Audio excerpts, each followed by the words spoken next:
नमस्कार नमस्कार my dear friends. आपका दिन शुभ हो, आपका दिन मंगलमय हो। हाँ, ये बहुत प्यारी सी बात आपसे करता हूँ जो कहीं कहीं को टच करेगी और आपको अपने आसपास भी दिख जाएगी। एक बार की बात थी कि एक राजस्थान में जो है एक चिड़िया रहा करती थी, लेकिन चिड़िया एक बार बहुत बीमार पड़ गई। उसके पंख जो है बहुत शिथिल हो गए, कमज़ोर हो गए। उसके पास खाने पीने की कोई चीज़ नहीं थी, वो कहीं जा नहीं सकती थी, पड़ी हुई थी। तभी वहाँ से एक कबूतर निकलता है। वो कबूतर से कहती है कि अरे कबूतर भैया, आप कहाँ जा रहे हो? कबूतर ने कहा मैं स्वर्ग जा रहा हूँ। तो उसने कहा जाना स्वर्ग तो पता करना जरा मेरे कष्ट कब दूर होंगे।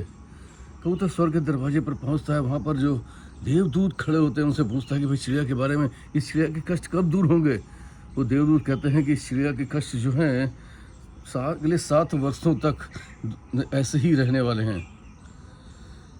कबूतर को बड़ा अफसोस होता है कि जब चिड़िया से मैं ये जाकर कहूँगा तो उससे तो और दुख होगा, दुख उसका बढ़ जाएगा कम होने की बजाय।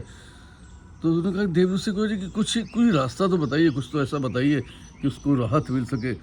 देवदूत ने कहा कि अच्छा ठीक है, एक काम उससे बोलिएगा, उससे कहिएगा कि वो केवल एक जाप करे और वो कहे कि ईश्वर आपने मुझे जो कुछ दिया है उसके लिए आपका शुक्रिया।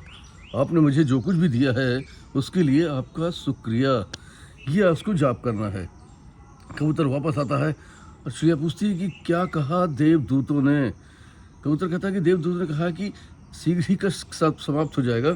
एक जाप दिया है, मंत्र दिया है, उस मंत्र को जाप करना है।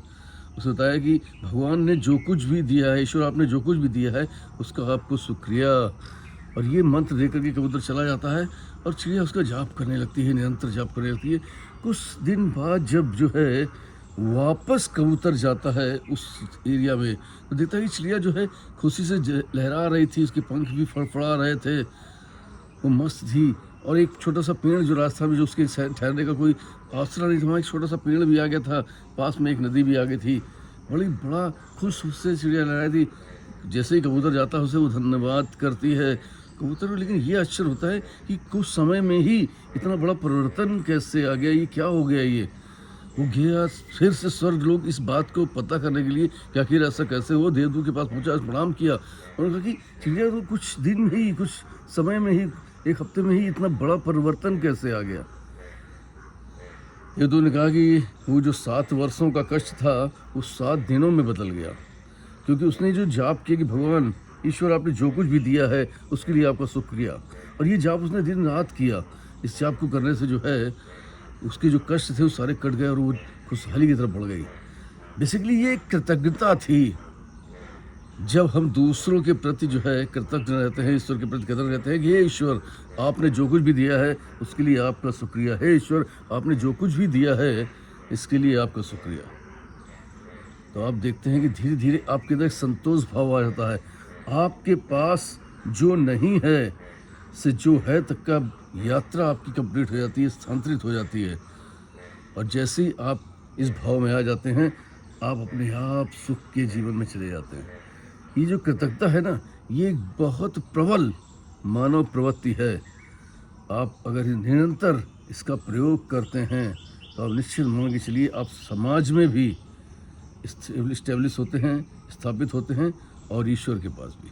तो हमेशा ध्यान रखना है कि हमको आसपास भी अपने लोगों से, आपने कई बार देखा भी होगा कि कई लोग ऐसे हैं जो बहुत दूसरे के प्रति आभार व्यक्त करते हैं, कृतज्ञ रहते हैं, उनके लाइफ में बहुत संतुष्टि रहती है और बहुत शीघ्र ही उनके अंदर अकस्मात आश्चर्यजनक तरीके से परिवर्तन भी आता है।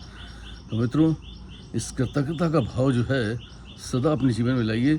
ईश्वर की दी हुई हर चीज़ है हमारे पास, ईश्वर हमको सब कुछ देता है, उसके लिए जो है हमें कृतज्ञता का भाव लाना है। और यही नहीं, जब आप ये करते हैं तो निश्चित तौर पे आपकी यात्रा पूर्ण होती है और आपको वो साधन, वो व्यवस्थाएं अपने आप प्राप्त होती हैं जिसकी आपकी अभिलाषा थी और जो आप भगवान से चाहते थे। Best you all the best. Thank you very much everybody. I love you all. फिर मिलूंगा किसी प्यारी कहानी, किसी थॉट के साथ। दोस्तों, तब तक ये जो है ना, जो लाइफ है, इसमें हम ही इसको अच्छा करते हैं और हम ही इसे बुरा करते हैं। हमारी थॉट्स, हमारे विचार, हमारी दृष्टि जो होती है, यही जो है हमारी लाइफ को ख़राब करती है। हम नकारात्मक दृष्टि को अगर अपनाते हैं तो हमारी दृष्टि जो है अच्छे लोगों के प्रति भी नकारात्मक भाव लाती है, अच्छे माहौल के प्रति भी नकारात्मक माहौल लाती है। तो अपनी इस दृष्टि को, अपने इस विचारों को बदलना होगा। हम जहाँ जिन परिस्थिति में हैं वहाँ पर सकारात्मक रहने की कोशिश करिए। हम जिन लोगों के साथ हैं एक सकारात्मक माहौल बनाइए, एक पॉजिटिव माहौल बनाइए कि लोग आपके प्रति आकर्षित हों, आपसे पास बैठना चाहें, आपसे बात करना चाहें और एक अच्छा एनवायरनमेंट पैदा हो। और जब एक अच्छा एनवायरनमेंट, अच्छा माहौल पैदा होता है तो अपने आप लाइफ में परिवर्तन आता है। तो सबसे बड़ी चीज़ है कि अपनी मौजूदा परिस्थितियों के प्रति, भगवान के प्रति अपनी आस्था रखिए, अपने आसपास के लोगों के प्रति अपना आभार, अपनी कृतज्ञता व्यक्त करिए जो आपको प्यार करते हैं। जब आप ऐसा माहौल बनाना शुरू करते हैं तो निश्चित तौर पर मान के चलिए अपने आप सब कुछ परिवर्तित होता है और आपकी अकॉर्डिंग हो जाता है। तो ये भाव रखिए, क्योंकि आपका प्रेम का भाव, आपका सकारात्मक भाव, आपके सकारात्मक विचार, आपकी दृष्टि आपके जीवन को पूर्णतः बदल देती है। कभी कभी होता क्या कि हम किसी ब्रेन सेट, माइंड सेट की वजह से अपनी दृष्टि को बदल लेते हैं। हमारा पहले से कुछ ऐसी घटनाएं होती हैं या पहले से कोई ऐसा माइंड सेट रहता है जिस माइंड सेट की वजह से हमारी दृष्टि वैसी रहती है। हम ऐसे ही सोचते हैं, वैसे ही देखते हैं। जो अच्छा वातावरण है उसमें भी खराब देखते हैं। और जब हम अच्छे वातावरण में, अच्छे लोगों के बीच में भी हम खराब देखना शुरू करते हैं, चिड़चिड़ापन लाते हैं, तो आप मान के चलिए कि वैसे ही आपके जीवन में इम्प्लीमेंट होना शुरू हो जाता है।